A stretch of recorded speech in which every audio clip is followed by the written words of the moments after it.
Mike Herbig, you have the distinction of being one of the few people in this game that I am undefeated against. Uh, and we'll discuss that. I think in our Magic history, we're even-ish. Uh, Mm. the only real thing that should come out of this is who has the cuter dog. I think. Oh, But geez. we will talk about that as the podcast rolls on. But I do want to talk about and congratulate you for your win in the limited championship at SorceryCon. Yeah, thank you. Thank you. Yeah, I'm pretty proud, but also quite lucky. So yeah, it was a good run. I So mean, look, you eventually, I think the people who have the skill in this game tend to rise to the top in these bigger events, especially these longer events. When you have so many people and there's the disparity in skill level eventually pays off. Not to mention knowing the cards and understanding what the metagame is like in limited. I've only played one limited experience at the Gothic pre-release that I did, mhm. and super fun. I won. I'm not mad about that. But like I just was like, I guess this is a hill giant format. Like I'll play Yeah, three power guys and see what happens. yeah, yeah. I mean, I mean, the three drops are quite important, I think. And to be honest, like I haven't played a ton. I think fortunate that like when Gothic came out, my girlfriend Lauren and I, who was also at the event, like we bought like I don't know 3 boxes each and just like constantly played sealed Yeah, against might as each well get other. something out of them, right? Yeah, yeah, yeah. So figured out kind of what all the cards are doing and what interactions you're likely to see. And then I played a few at like limited at Hex and Co and Action City in Brooklyn, and fortunate to have like really good players there that like can kind of level up your skills. So yeah, yeah. I wouldn't say that I've fully even mastered it at Gothic at this point, but do have enough experience that yeah, it paid off, and facing opponents that sometimes didn't yeah know the interactions and things like that helps. So Yeah. yeah, This particular event, was this all Gothic or was this a split? yeah, this was just Gothic, so Okay. it was a 2-day event. Day one was 6 rounds. So sealed pool, you get 6 packs, 6 rounds. If you made it to day two, I believe was four and 4 and 2. two. Then they cut to like I don't know 64-ish people. I think it was like 120 players in the event overall. So then they cut to day two, and then day two was 8 draft pods. So yeah, it was 64. It was eight draft pods. Then you have to you have to make it 4-2, then you have to win 3-0 a draft to make top 8, and then yeah, obviously a top 8 draft, so then you have to go and top 8 was Another actually 3-0. Yeah. yeah, and top 8 they had was best 2 out of 3, so it was a Long. lot. Ooh, that's super long. Yeah. Yeah, That's one of the things we talked about a little before the show is the length of these events. It's awesome. They're run really well. There was a break. Was there a break in the limited event for lunch as well? morning. I don't think so. No. So there was a lunch break and lunch provided for the standard For the or the constructed, yeah, yeah. constructed event. Yeah, but yeah, for sealed, no. We That was just great. I really like that. I like. yeah. I sat down, grabbed my box lunch, went up to my Hmm. hotel room, ate it in peace, and then came Yeah. back down. I was like, this is great. Like exactly what I wanted from like a Grand Prix experience.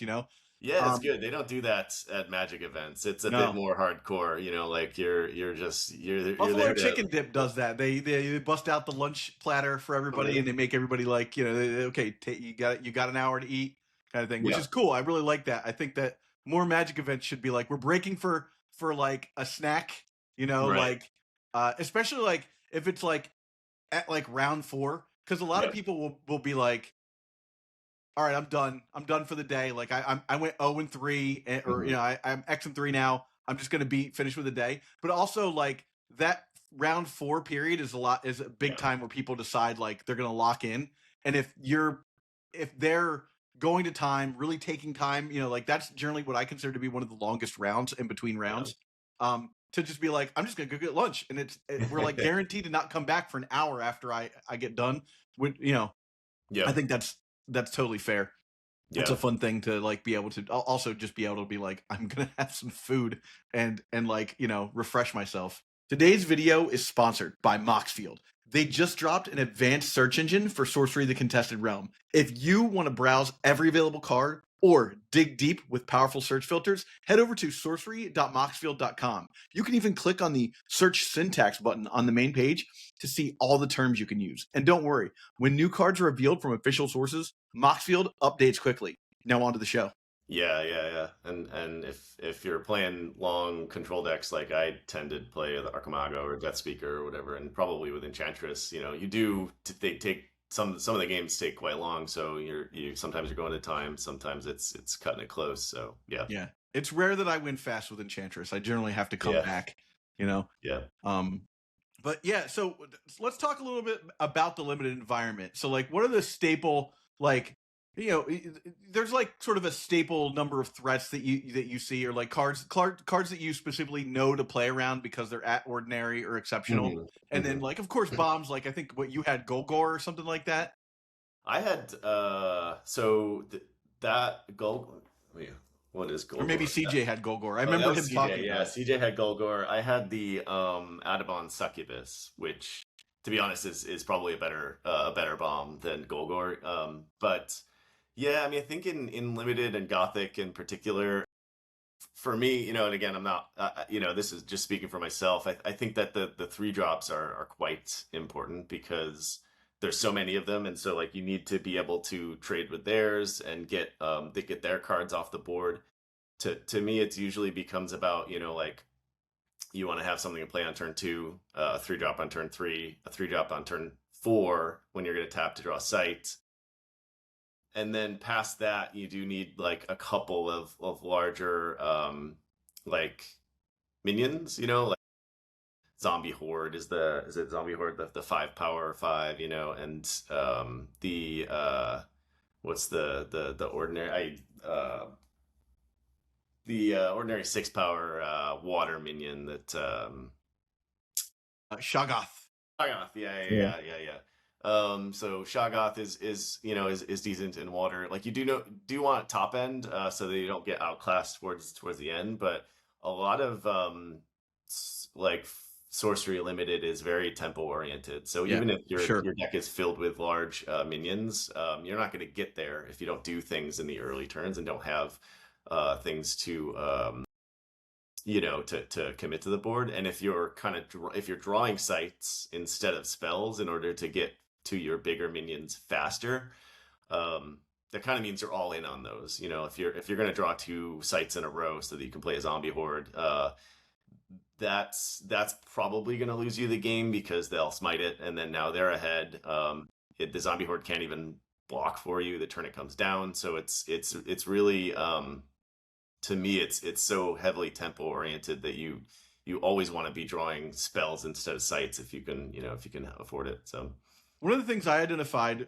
with the limited when I played in the pre-release was uh, the like 3 power minions off of sights, and mhm. how often your opponent would just be like, yeah, I'll play a Penitent Knight, I'll play a Ghoul or Hellhounds, and you kind of just had to be like, oh, like that's a problem. I'm gonna have to, like you kind of need one. It's great card advantage. Like Yeah, that's a free card, right? Because you're not really using much of your collection in limited aside from those like sight situations. yeah, Maybe you get a toolbox and you're lucky enough to get a toolbox, but like for the most part I felt like you were almost guaranteed each game to see one of those kind of sights against your opponent.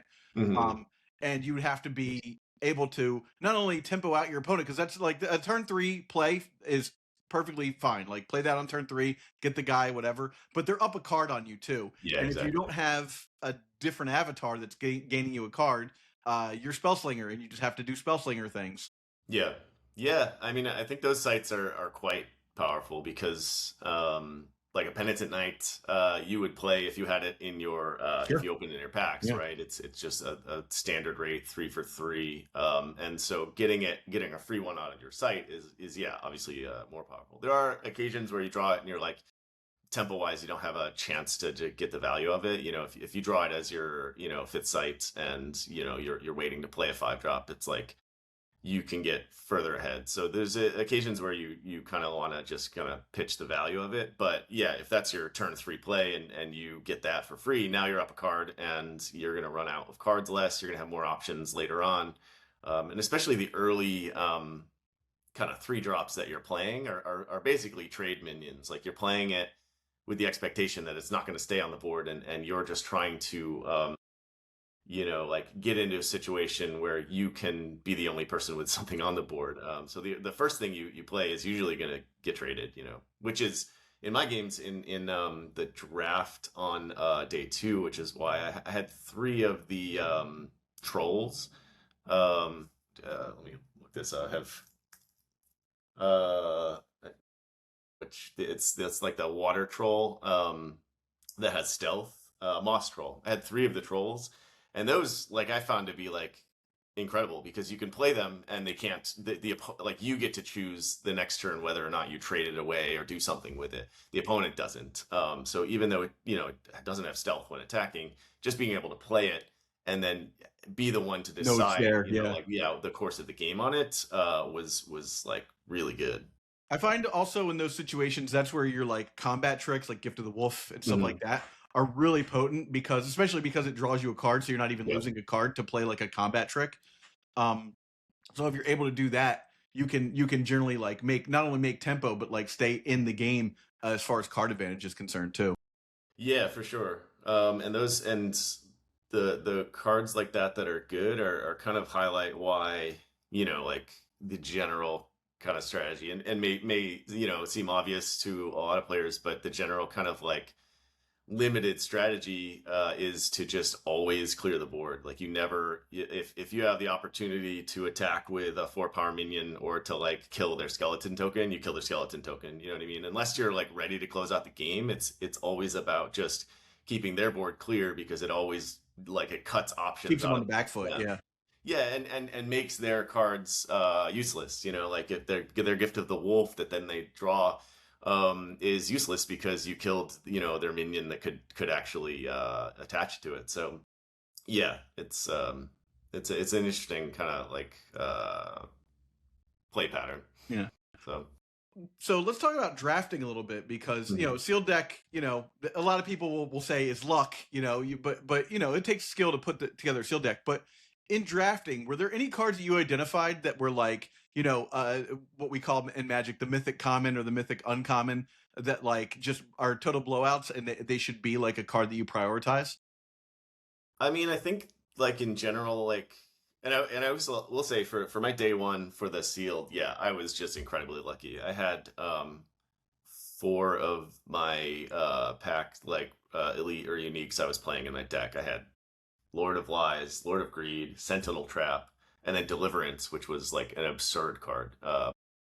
And so I got quite lucky and had like a 6-0 run on the back of like Deliverance, like Wrath, like clearing the board constantly, and it's just like, yeah. But yeah, in limited, especially when when you're it's day 2 or in the top 8 of a draft, you don't see as many good cards as you might at like a local event with some beginning players and things like that. So like those things tend to dry up pretty quickly. But yeah, like I said, Moss Troll I got 3 of in my draft day 2, which I thought was quite good.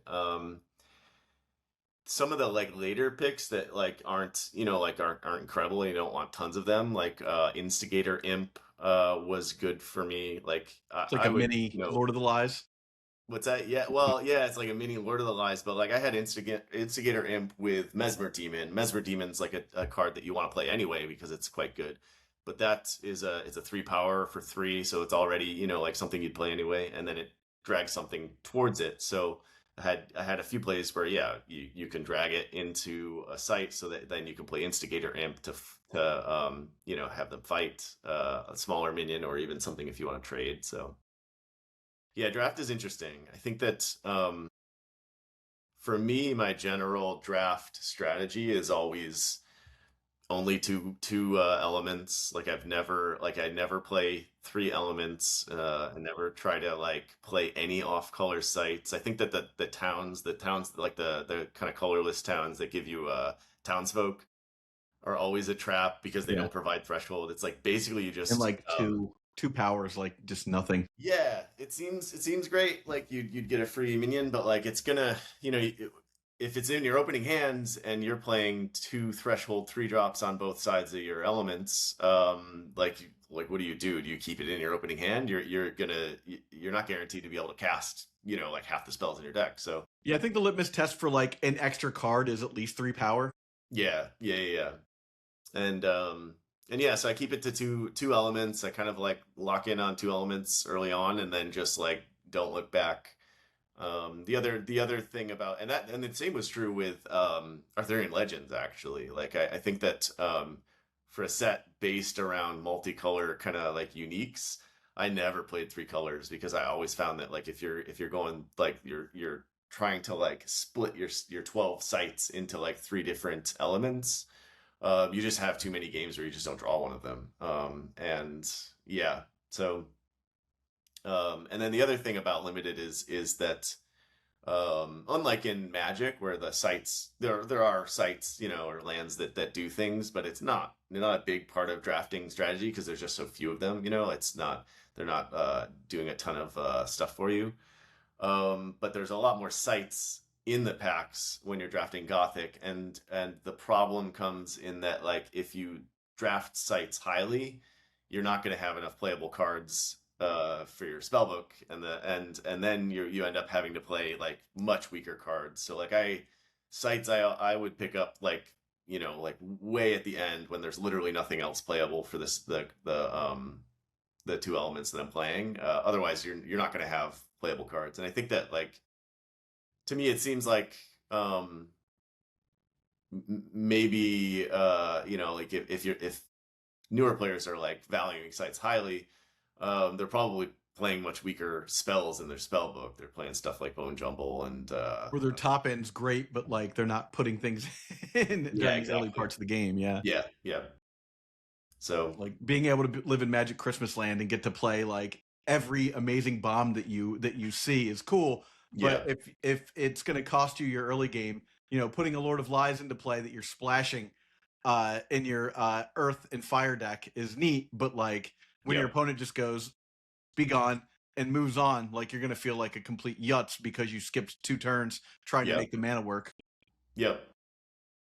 Yeah, yeah, it is. It's a very I don't know. It's all quite tempo and kind of threshold oriented. So I don't know. I try to keep it pretty streamlined. And then the other thing is that I always think is like don't ever try to splash an element, even if you have a powerful kind of like unique that you're like, even if it's 1 threshold. I just don't think that splashing is a thing really in limited. It's in Gothic in particular.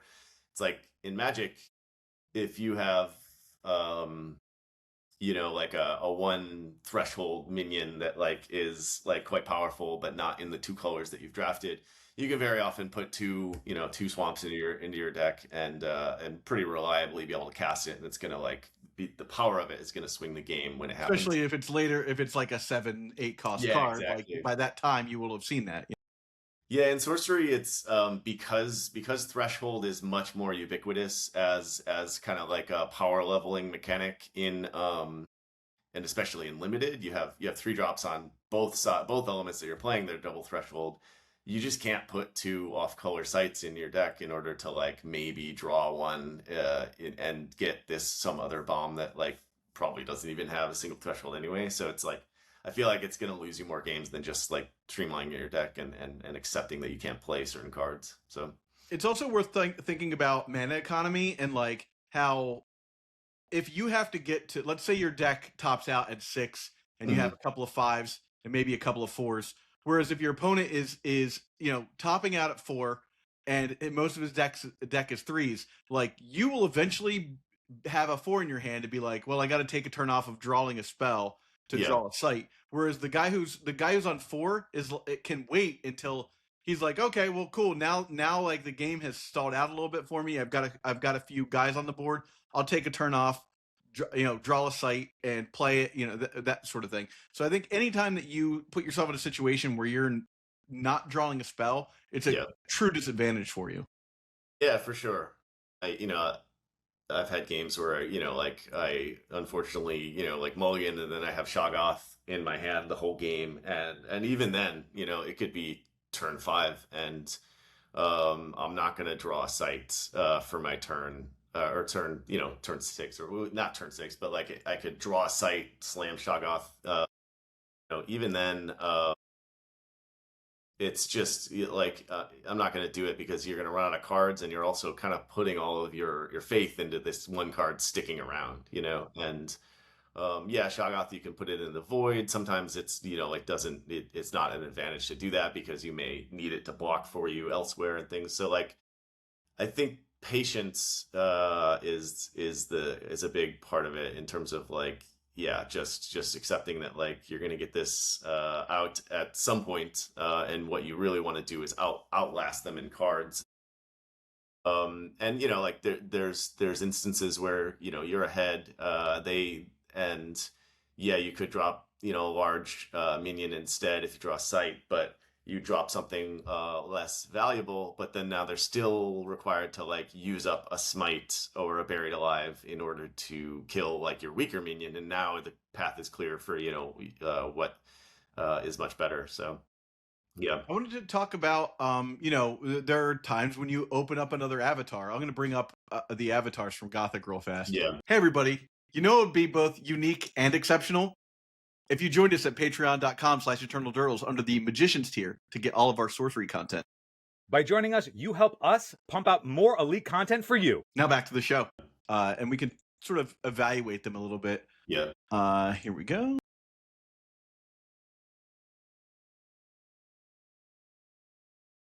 Just get a quick evaluation of the Gothic avatars. What you think would even be worth considering. So Animist seems interesting, but I don't know what. How do you feel about Animist? I mean, I like I said, I haven't like I'm not at I wouldn't say even having done quite well that like I've played like a ton, but like I feel like Necromancer is obviously quite good. Of course, yeah. I would always play that given a chance. I think Savior is debatable, but also because the game is so tempo oriented, oftentimes the Savior ability just goes out the window because you can't wait until turn 4 to play your 3-drop, and the rest of them are all trash. Like I don't think any of these are playable, to be honest. Obviously, Imposter's no good. The chance of you opening up 2 sorry to get back to your 3 thing. Like Animus, I think it's interesting, but like the spells or the magics that you're playing are all quite powerful anyway, like Buried Alive, Smite, yeah, there's gonna be like a time or two where you've overloaded yourself on removal, and maybe you want to play a removal as a guy, but like I can't see a situation where you like not in my lifetime have I ever been like I'd rather like not keep this in my hand and wait around for your big guy and like get in like 2 damage with it or 3 damage with it, Yeah, what else? I mean, Blade Dancer. I don't see it. There isn't enough in limited that kind I did play against somebody with Ironclad, and we weren't playing by the correct rules, so he was taking less damage on everything, and I still beat him. So I'm going to say Ironclad not that good. Yeah, no. I mean, I think I believe there was someone in the top 8 that had done like the Ironclad. What's that artifact that like the makeshift barricade, right? Yeah. But like like now you're playing makeshift barricade in your deck. You know what I mean? Like like yeah, and there's too many ways around. Like there will be games where you just lock them out and they don't have whatever 5 power thing to like do whatever. But honestly, like if you don't have that, then the game becomes about not drawing out of your deck. You know what I mean? So yeah, like, exactly. And like all of these have to be measured up against just starting with an extra card, right? Is this worth 1 card? Sometimes the answer is it's really not. Like Corruptor, I would say is not worth a card. Yeah, no. Maybe Persecutor is just because it has a 2 power and there's some like life trade you can do to get guys off the board. Persecutor is interesting because you can shift to attacking earlier. But I don't know. Like I so many games because you're not drawing sights, you're always drawing spells. The to get to attacking with your avatar usually involves like much later in the game Yeah. once you've already played 5, 6 sites, and having an extra spell is going to be generally better than that. Yeah. I guess branding evil is good, but Yeah, there's so the many, like movement in most of the branding evil big might be minions that something. you want to. Sorry. The movement in branding evil might be something, but again, is that worth a card? You know? Yeah, yeah, and most of the removal that or sorry, most of the big things that you like that the opponents are going to slam down and you want to kill are evil already. So like your spells that smite or banish evil is already going to kill them. Yeah, So exactly. yeah, Obviously, Roam Eater not that great. no, I mean it'd be Go fun. play It'd be Roam fun Eater. to try, but Magician it would be only Phil, only Phil. yeah, exactly. No Atlas. Your spellbook may contain sites, and you start with 7 cards. I mean, I'm skeptical. would your deck still be 24 cards? I feel like you'd run out of cards. Oh You yeah, might. there's also that, right? Like you have to worry about like now you have to decide whether or not you want to play the proper number of cards in your deck. Yeah, weird. Interesting. Yeah, I don't think that sounds bad, but um because again, like think of like in Magic where you're playing just you're drawing a starting hand of 7, like can you play a 6 or 7 drop in Magic and actually get to cast it reliably and limited on any kind of time frame? No. Yeah. Not often. So I feel like magician's asking you the same question that Spellslinger is asking you, but it's then saying for the rest of the game you have no control over whether or not you're drawing a site, right? yeah, exactly. Yeah. Yeah. Um, Um, I guess that it allows you to play less sites if you really want to play less sites and be like higher in threat base, but like somebody smarter yeah. than me is going to be doing that math.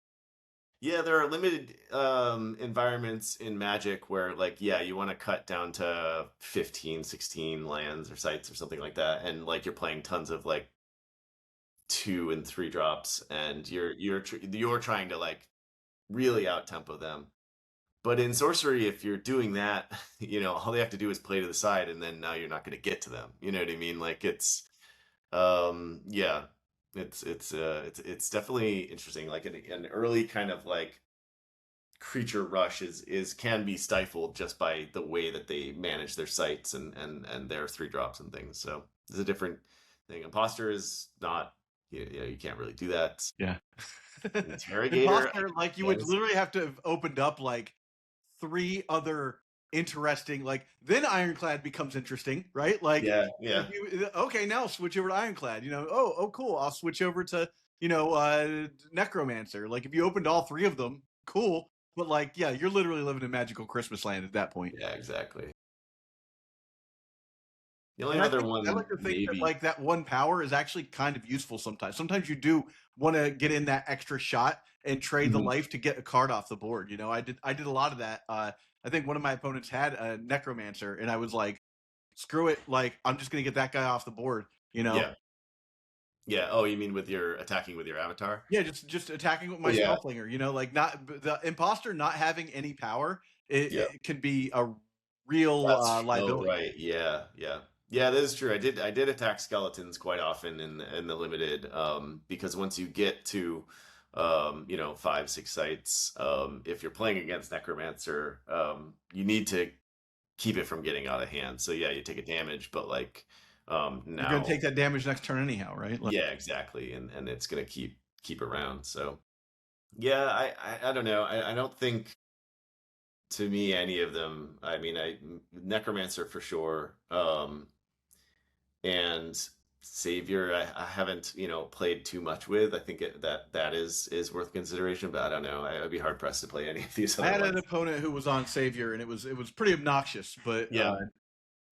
I was fortunate enough that like my Magic the Gathering skill took me a little further than I think my opponent. Sometimes you're just like, okay, yeah, you do have a better deck, you have more value. I'm just gonna, there is a bit of positioning yourself on the board and making certain trades and stuff, and like prioritizing what your cards are that stay on the board is worth, and sometimes if you're playing in somebody that maybe opened a better sealed pool than you or whatever, you can use your skill in the game. That's what I like about this. Is like I'd say 60% of games are determined by like the skill factor and not the card Yeah. factor. Yeah. These Yeah. cards are good, but they don't just like army to can win you the game. No, yeah. Yeah, and the other thing about Savior is that like you need to open Savior with minions that can actually be warded, right? And there's so many great minions in even Earth that can't be warded. So now you're down a card and you're kind of like playing off curve in order to like ward a 3-drop, like a Penitent Knight. If Penitent Knight was 4 mana and had ward, it wouldn't be that good, right? So I don't know. Yeah, that's I think one of the things also is like, with how new this game is, sometimes people forget about that. Like you can't ward evil minions, and they'll Yeah. like be like, okay, I'm gonna play this demon and ward him, and I'm like, Yeah, can't do that, And they're like, oh, this is round 4. I've been doing this the whole time, and I'm like, don't tell me Yeah. that. Yeah, exactly. Also, that means that to me, like I'm like, oh, good. Now that I know that you have basically been breaking the rules to get to this point, yeah, there's nothing I can do to penalize you. But I'm like, oh, your skill level Yeah. may be lower than what your record states. Like so now I'm a little more confident in my moves. Right. Yeah, and that's I mean, I think that is obviously it's part of the game. Is the rules are quite nebulous in a lot of instances, and there are so many rules and so many board states. Magic, you play your creatures, you line up your creatures against them, and if you have a 2-drop and they have a 3-drop, the board is, like you can't attack, like there's nothing you can do about it. There's infinitely more board states. There's above ground, there's below ground, there's all of the like squares and things like that. There's just way more going on, and so like your things are going to be missed quite a lot. But yeah, sometimes you get into something and you're like, oh, it doesn't work like that, and Yeah, that's then you built your entire deck around all the evil minions and warding them, and then you realize that was a bad idea. Yeah, I mean, there's an instance of someone trying to attack me diagonally with airborne Voidwalk minion, right? And I'm like, oh, you can't do that. And it's you like, can't come in that way. Yeah. yeah. And it's like, oh, really? And I'm like, yeah. So, what are you going to do? Yeah. You learn those lessons and then you move on from them. Yeah. That's the best you can do in that scenario. But And not fault people for not knowing the rules or for like playing them incorrectly, even though they know the rules. Like sometimes it's just you're like, oh shoot, yeah. But I played that for 6 months, Mike, before I realized that like you got your lands back after you cast a spell. Oh, really? I was just putting my lands underneath. I was like, so you got them back if you cast an instant because the instant went away. But if it was a creature, they just stayed under the creature. Oh, yeah, so I was like, all right, Sea Serpent. And then like, wow, do nothing for the rest of the game, Oh, that's a miserable game. Yeah, I just didn't know. And then like a friend of mine was playing and he's like, oh, it works like this. And I was like, oh, and that happens, anybody picking up a new game, it's gonna happen, stuff like that's gonna happen, and you're gonna like, oh, that changes everything, and you go back. But the thing I think in limited that's really interesting is, there's all these I forget what the word is that I novel events that won't happen in like a constructed game where you're like, oh, I've never seen these 2 cards in play. Like what, just because they're not like tournament viable, well, what happens now, So those are always interesting. And it's always like, thank God they're judges at these events that like have a little bit more knowledge, but that's the thing is like, as the game gets more and more socialized, more people play, you play it more at your LGS. There's, there's more content online, stuff like that. You run into less and less novel events, and that's, I think we're in that space in the game itself where the nebulousness of this game dies a little bit, which is good. It's good to have some of this stuff be defined, just so that it's easier to play the game in alone without a judge. Yeah, for sure. I mean, Sorcery does, tend to have more of those kind of like novel events just because of the rarity aspect of it. Like you're playing, you only get one unique, so like seeing two things interact can even in constructed can be quite rare. So yeah, I like that about the game. But yeah, the rules system, the judges have a hard job because it's kind of primarily marketed as a casual game, and I like that it's a casual game. I like that it's casual competitive. I like that anyone can kind of come Yeah. and play and have We fun. get sweaty, but we don't like get too sweaty, Yeah, yeah. It's not like I don't know. You and I have played like Legacy and Vintage quite a lot, and it's it's still a great community, but it's a lot more it's a lot more competitive. Very serious, yeah. Yeah, yeah. Yeah. So I don't want to see the game become that, but I do think that yeah, there will have to come a time when things are a bit more um yeah, in line with kind of standard, like things My that big turn. hope is that whenever the next set comes out, is that they do not print the golden rule into the book. Oh Like yeah, yeah, we all know, don't be an asshole. Like yeah, like that's not a rule that needs to be in a book, and that's what it's there for. But like every time I watch another content creator that's not played the game talk about the game, they're like, "Oh, here are my impressions of the game." The first thing they do is go like, "Well, the rules aren't really defined because they have this rule, the golden rule, that's like," and I'm like, yeah, no, that's not what it is. But like, also, I see why you think that, and it sucks because it's like that is a lot of people's only interaction with the game is some random content creator comes in and is like, the golden rule makes this game like a game I wouldn't really want to play because the right, rules right, aren't right. defined, They don't and look it's like that's not, past that. Yeah, I think it's just bad, like I won't call it bad marketing, but it's just like it's unintended consequence of like basically telling people, hey, don't be a dickhead, you know. yeah, it makes sense. I wouldn't say they'd have to remove it. I mean, I think it's if you're selling a casual game, it actually is quite appealing for someone for like kitchen table. Like people buy a box of precons and they're like, oh, okay, let's discover how this works. And it almost doesn't matter if they are not playing the correct rules, but like but for yeah, competitive play, yeah, there are rules, like Yeah. and so Or yeah, like the it is a golden rule, and then be like, and if you have any real questions about rules, here's the link to the codex. yeah, that's fair. Yeah, You yeah, know, yeah. like the rules exist. You just didn't look them up. Yeah, yeah, yeah. When I worked for Kingdom Death, there was a rule in the game called the Rule of Death. It's a Okay. co-op game. I think I might have invited you over to play one time. I'm not. I can't remember.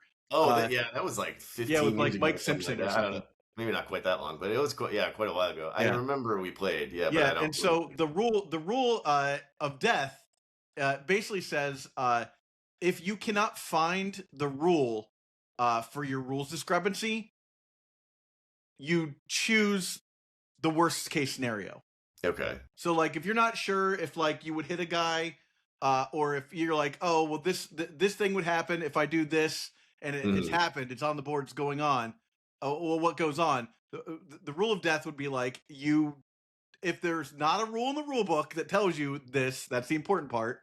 Uh, the worst thing happens. I would Yeah. see people all the time be like, I don't want to look this up, rule of death. And I'm like, what are you doing? Like, you have to, there is a rule for this. Like, what are you doing? But Yeah. because that existed, it allowed a lot of people to just be like, rocks fall, you die, and Yeah, people yeah, yeah. hate that in their games. Yeah, I mean it does like it depends on what you're going for with the game, but it does kind of reward rules lawyering. Yeah, people who like do you really want to study the rule book in order to play a board game with your friends? Like I No. don't know. Yeah. It, yeah, I mean, I definitely don't. Is my answer. Yeah. Like, anytime, like, being a person who worked in the game industry, anytime someone's like game night or whatever, I'm like, do you know how to play this game? Like, straight Yeah, up, like, I exactly. don't want Yeah. to even be there if you don't know. If you don't live this game and breathe it, Yeah. like, and you can Yeah. make it so that we can play it fast, like, I'm just gonna sit in a corner and drink old fashions. Like I can't like do this. Like like I can learn it once, and like if you tell me it's like this game, and we'll figure it out as we go. Okay, fine. But if you're just like, okay, we're gonna play, what is it, Scythe? Scythe is a game I really love to play, but every time I play it, I have to like go back and watch like a 30-minute tutorial on how to play Yeah. the game. Yeah. And I hate that. Like, I just hate like having game nights where like no one knows how to play the game and we're all learning together at the same time. Yeah, exactly. I've had Gloomhaven in a box for like, I don't know, Ice Haven's right in there. Oh, really? Yeah. And like I think it's a really cool looking game. I'm at some point super excited to like play it, but first I need to get like 3 people who will commit to like hanging out Yep. often enough. Yeah, And then man. I Being in have your to figure out 40s the is a rules. motherfucker, right? Yeah. It's like then I have to learn how to play the game because I don't want to have people show up and be like, okay, well, let's figure this out together because that's, we're gonna spend 2 hours and go home and never play again. Yeah, I picked up Ice Haven, which I will probably never actually get to play, and Yeah. I picked up the Dark Souls game, Okay. the board game for Dark Souls, and I was Oh, that's like, cool. the video game took me a very long time to understand. I can only imagine that this board game, Yeah. which is right now, if you really want a copy of the Elden Ring board game, if you really Mhm. want a copy of the Elden Ring board game, you can go into the 3rd floor of the office building of the Philadelphia airport, and it is Okay. right now propping up a projector. Because I needed a box that size that would like hold a projector, and I like it was Nice, like if nice, someone nice. steals this, it's whatever. Yeah, right. Jeez. Well, I think we've gotten a bit off topic, but Yeah. I think we covered what we wanted to cover. Is Yeah. talking about limited, talking about a little bit about your experience in the event, and I don't know. Do you have any final thoughts about limited sorcery?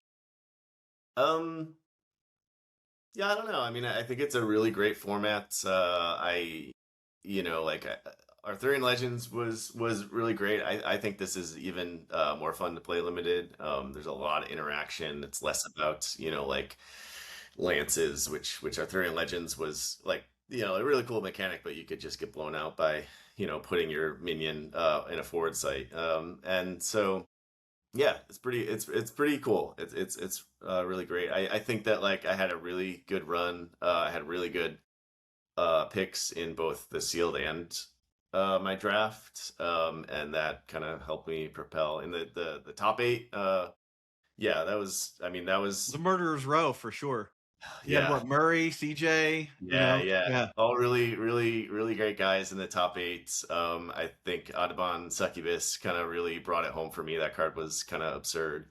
And really, really fun final match against CJ. Him and I, we had spent so much of the day playing limited. We just were like, he suggested we kind of split and play for a choice of painting. And I was like, yeah, for sure. Let's do it. And yeah, we played a pretty not so sweaty, like quick one of game. And Yeah, you were like, no take backs, don't think too hard, just like amp up and go. I just I got there, and it could have been either one of us if we had 2 out of 3. So yeah, When there's 2 paintings on the line, it's like, this is fine. yeah. And I actually have it here. Oh yeah, awesome. Yeah, one. Took the angel. Phil wanted that so bad. What's that? Phil wanted that so bad. He was like, oh, I gotta win that. I'm like, you're not even playing in the event, dude. Oh, nice. Because we spent our day playing constructed side events to like get our decks together, to know what we were gonna like. Ended up pivoting to the deck that I played. I was like, oh, like Imposter is not good enough for what I'm trying to do. I need to definitely be on Enchantress. I did want to ask you one more question. Because I saw you upstairs while we were doing our panel. What point in the day was that for you? Because you popped in and looked in. Was that in the top 8 or were you still in the main tournament at that point? Yeah, that was the top 8. It was in the same level, in that upper level where you're doing because that was around 4:00 when because Eric went on at 5. Yeah, it must have been.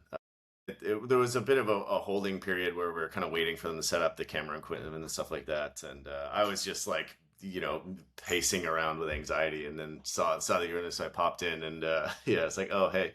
Yeah, we did like the Ricky Lake show. Oh, really? I was like, hold on, I can take my cell phone and the microphone. I'll like go around talking to people. It's like the Donahue. I was like doing Donahue, Yeah. Nice. What do you think? That's really cool. Yeah, I mean that's like, I mean, woe is me, but like that's the kind of the downside of like having done so well. It's like I didn't get to see artist panels Yeah, or your panel, and I was, even the free time I had, like I said, I was just like anxious the whole time. So I was like, yeah. I don't want to talk to anyone at this point, so I'm just gonna go walk around. Yeah. So yeah, how was all of the kind of the side events, the panel and stuff like that? That was I great. had a blast for the side events. I played, I think 5 side events. I played 2 on the Thursday and then 3 on Mm, Friday to just try and like get my stuff together. I ended up playing against the guy who was on the War Mage, like the rack, like Battle Mage deck. okay, cool. And he turned me into a triangle, and I had like 3 wildfires out, and I was like, "This is terrible. I hate this." And then I saw that he made top 8, and I was like, "Yeah, that deck was brutal." Yeah, Um, yeah, but that was what made me decide to pivot over to like the deck I ended up playing, the Enchantress deck I ended up playing, and I think I would still pivot now, like change my build and stuff. I wrote like an article about that, so that's up. I'll probably end up posting that somewhere again because yeah, it didn't get the traction I wanted it to get. But yeah, it was the side events were pretty cool. They were well run, fast too. Like they all went on time. And then we did like a Roaring Turkey, Wizards of Fun. Me and Phil played like a chaos game because I ordered these mats, these like 4-player 7x7 mats, and we yeah, played a big chaos game. And I almost won with the Mortal Throne, yeah. but eventually I got blown out. That's cool. Yeah, Yeah, I have a foil of that I got signed at SorceryCon. sick. So yeah, I want to make that happen. Yeah, I didn't get to it, like I love the art in the game, but I'm always like in person with artists, I'm always like you got better things to do than to like bullshit with me. Like you're actually making money. I don't have time to like Yeah, you're like yeah, you don't have time to like deal with me like talking to you and like interrupting you from like drawing or signing stuff, or like I don't want people to come up and be like, "Oh, they're busy. I'll just go back when like I don't want to screw up their business model while that's happening." So I always feel yeah, weird yeah, about speaking to the artists. And I guess it's the same thing when I try and interview them. Like they're happy to be interviewed, but like I just I try my hardest not to waste anyone's time as far as like you have a job to do.